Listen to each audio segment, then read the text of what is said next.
Di sini bab menerangkan haramnya khalwah, bersepi-sepi dengan wanita yang bukan mahram, orang lain, wanita lain bukan mahram. Qala berfirman Allah Ta'ala, wa idza sa'altumuhunna, dan bila mana kalian semuanya bertanya kepada para wanita, atau di sini ini adalah istri-istri baginda Nabi, mataan sesuatu barang, wasaluhunna, maka mintalah kalian semuanya kepada mereka, para istri Nabi, min wara hijab, dari belakangnya hijab. Di mata itu maksudnya ya satu barang karena untuk hajat kebutuhan apa begitu. Maka hendaknya kalau bertanya kepada di sini umum juga maksudnya adalah para wanita, maka hendaknya dari balik hijab satir. Orang-orang zaman dulu itu rumahnya ini enggak berkamar-kamar, satu begitu saja, dan kamarnya ini hanya terbuat dengan satir begitu saja. Sehingga kalau ada tamu pasang satir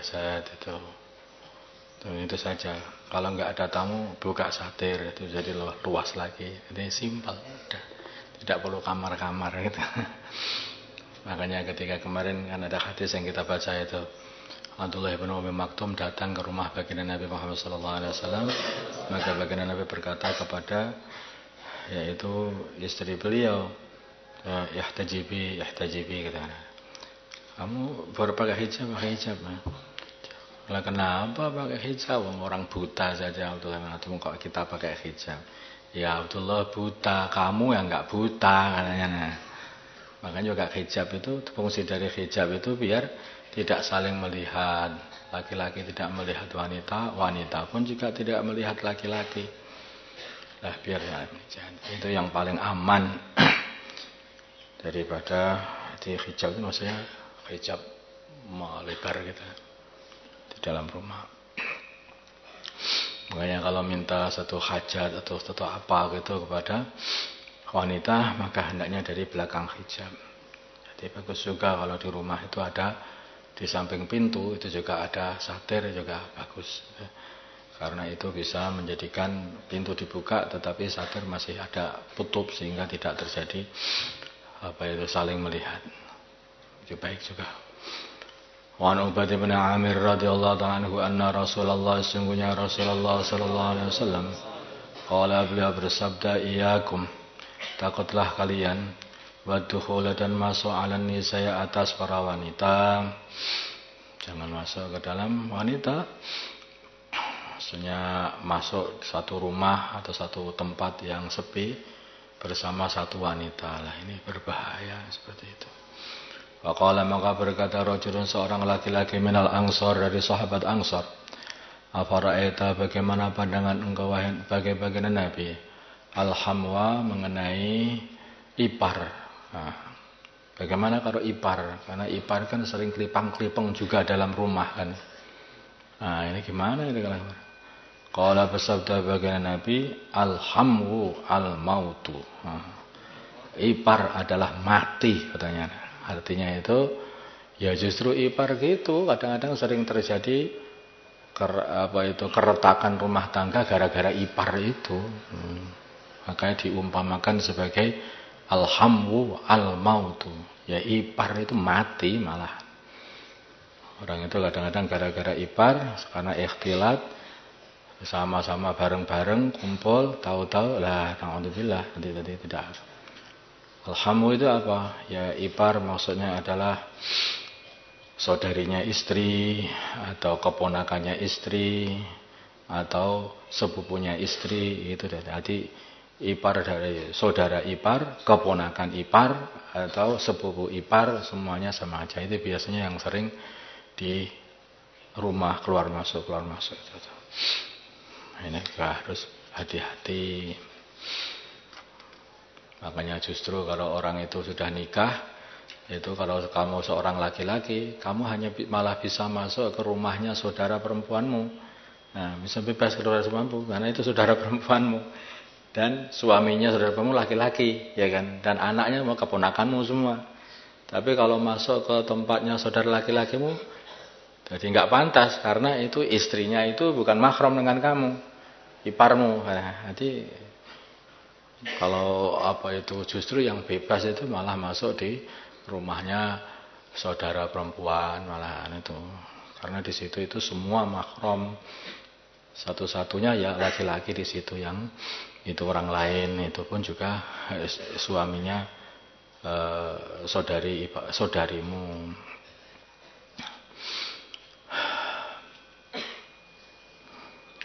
Alhamu maksudnya hamu, muttafaqun alaih. Alhamu maksudnya hamu, qaribu zauji ka akhihi, adalah saudaranya laki-laki.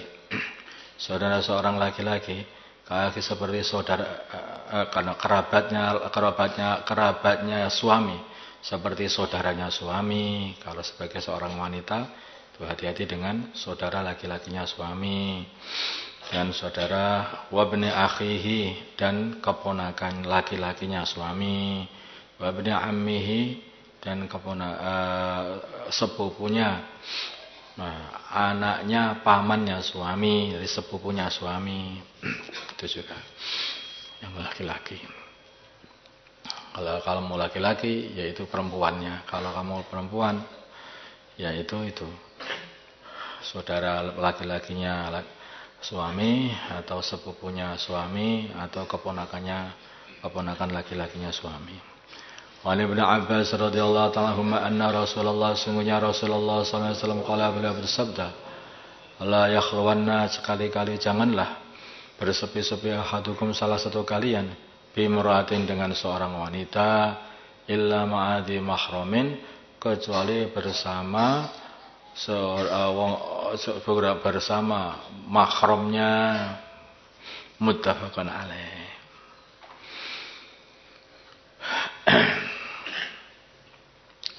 Ada orang yang tidak paham kadang-kadang itu sudah lamaran, setelah lamaran dikira sudah halal, padahal belum akad nikah, di mana-mana dibonceng, di mana-mana sendiri. Padahal ini calon istri saya. Calon istrimu itu bukan istrimu, tempeleng aja gitu itu. Itu seperti itu, nggak benar seperti itu. Ya, karena sudah tunangan atau apa tunangan. Ya kalau kamu pengen halal, segera nikah. Kalau kamu belum dinikahkan, jangan sekali-kali menyentuh, berkhalwah, jangan. Muttafaqun alaih. Ini hal-hal seperti ini diingatkan oleh baginda Nabi kita Muhammad SAW. Karena ini sebetulnya bukan hanya masalah perzinaan saja, tetapi ini masalah mutu daripada umat Muhammad. Kalau umat Muhammad ini betul-betul nasabnya dijaga, yaitu muamalah dan muasyarahnya itu selalu dijaga, maka akhirnya akan muncul itu orang-orang yang bermutu, pejuang-pejuang yang hebat. Nah, tapi kalau muamalah nggak dijaga, muasyarah nggak dijaga, banyak anak-anak yang nggak benar, teruslah akhirnya apa?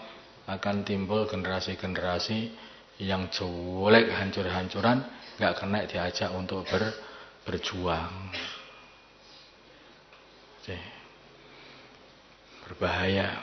Sedangkan perzinaan sendiri itu juga akan mendatangkan penyakit langsung dari Allah. Ma faza zina fi qaumin qad illa kathara fihimul maut, katanya. Tidak menyebar perzinaan dalam satu kaum kecuali Allah akan sebarkan banyak kematian di kaum itu. Banyak penyakit. Wa an Buraidah radhiyallahu anhu qala, berkata Buraidah, qala berkata Rasulullah sallallahu alaihi wasallam, hurmatun nisa'il mujahidin, keharamannya para istrinya para mujahidin yang ditinggal jihad, yang ditinggal khuruj, alal qa'idina, atas orang-orang yang di rumah yang tidak khurud, ka hurmati ummahatihim, adalah seperti keharamannya ibu-ibu mereka, ibu-ibunya qaidin. Artinya sangat haram. Itu seperti haramnya seorang ibu, antara ibu dan anak. Artinya orang itu kalau sedang khurud, sedang jihad fisabilillah, maka dia meninggalkan istrinya di situ itu, maka mesti orang-orang yang tinggal di kampung atau di kampung itu harus menjaga sebaik-baiknya, jangan sampai mengkhianati orang yang sedang khurud atau sedang berjihad dengan khalwah dengan istrinya. Lah ini sama saja seperti khalwah atau berbuat keburukan dengan ibunya sendiri. Itu artinya seperti itu. Dosanya habis-habisan tingginya. Ma min rajulin, tidak ada seorang laki-laki, minal qa'idina, dari orang-orang yang di rumah, yang tinggal di rumah, yang tidak khurud, yakhlufu, yang mengganti rajulan, seorang laki-laki, minal mujahidin, dari orang-orang yang sedang khurud berjihad, fi ahlihi, di dalam mengurusi keluarganya, fayakhunuhu, maka dia mengkhianati saudara, fayakhunuhu, maka kalau dia mengkhianati laki-laki yang khurud tadi, fihim, di dalam keluarganya, illa waqafa, kecuali dia akan berdiri, lahu, untuk saudaranya laki-laki yang sedang jihad, yaumal kiamat, pada hari kiamat, wa ya'khudhu, maka saudara laki-lakinya yang jihad tadi akan mengambil min hasanatihi, dari kebaikan-kebaikan dia, masya'a, semau dia, hatta yarda, sehingga dia puas. Jadi dia akan dibuat mangkal betul kepada itu orang yang telah mengkhianati keluarganya, mengkhianati dia di dalam menjaga keluarganya, tidak menjaga keluarganya, malah berkhianat, naudzubillah, yaitu malah merusak keluarganya orang yang sedang khurud atau sedang khurud fisabilillah. Ini apa yang terjadi?